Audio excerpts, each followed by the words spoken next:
I want to show you a timeline of Mickey Mouse ears, and these were the first commercially available Mickey Mouse ears. But let me first tell you a little bit about how it all got started.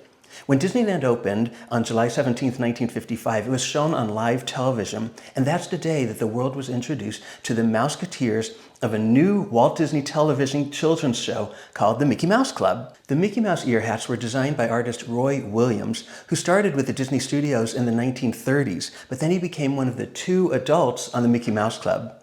It's said that he got the idea for the Mickey Mouse ears from the 1929 Mickey Mouse short Carnival Kid, where Mickey lifts up his ears just like a hat. The television show debuted in October, and the kids on the show wore Mickey Mouse ears as part of their costume. They were a little bit different. They had a big M on them for Mickey, but kids all over the country wanted their own Mickey Mouse ears, and these were the first commercially available Mickey Mouse ear hats. You could get a pair of these for 69 cents, or for 98 cents you could get a pair that has kind of a creepy mouse face on top of it. The hats were a sensation, and after the Mickey Mouse Club had been on the air for just 12 weeks, over 2 million hats were sold. But this is a pair from 1955. It's the original commercially available Mickey Mouse ears. And the ears are just kind of stapled on. They're made of what appears to be the same felt as the rest of the hat, which is kind of a flimsy felt.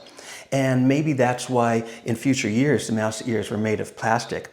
But this hat has really held up over the years. Now, for the second season of the Mickey Mouse Club, the design on the hat changed, and it looked just like this one here. And this is a special pair as well, even though it wasn't from the TV show. This is actually from 1972. A lot of people don't know that that year, Disneyland tried to revive the Mickey Mouse Club in a live show. These are some pictures from Danny Nielsen, and Danny was one of the Mouseketeers in that show.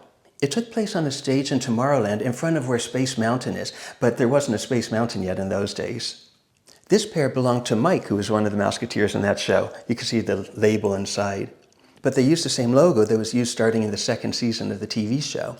The cast actually shot a pilot to make it a new Mickey Mouse Club TV show. Now, 5 years later, that actually happened, and this is a hat from that version. One of the cast members from the Disneyland stage show, Shantae Northcutt, ended up in the cast of the 1977 TV version. This particular set of ears belonged to the cast member Julie Piekarski, and if any of you remember the Facts of Life TV show, Julie was Sue-Ann on the first season of that. You can see inside it has her name written on the label there. Although this wasn't the last Mickey Mouse Club revival, it was the last one where the cast wore ear hats. And these were the hats that they wore on that show. The hats were a bit different from the past because they had a visor on them, and also they were in colors instead of the traditional black ears. In fact, in 1977, you could buy the new color Mickey Mouse ears, visor and all. There weren't a lot of changes to the hats over the years. These are from the 1980s. But this hat over here really changed things.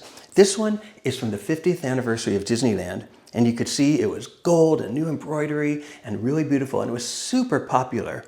This one's particularly special to me because this was only given out at Disneyland on its 50th anniversary, July 17th, 2005, as you can see back there. With the popularity of the gold mouse ears, things really started to change. After that, you were able to get all kinds of different designs of Mickey Mouse ears. You could even buy my first Mickey Mouse ears for your baby. In the late 1980s, you could get a Minnie Mouse headband, and soon even those had many more themes available, and they became much more elaborate. In fact, this is one of my favorite ones. This is from Tokyo Disneyland. And the Mickey Mouse ear hats are as popular as ever today, not just at Disneyland, but at Walt Disney World, the Disney Cruise Line, and Disney parks and resorts around the world.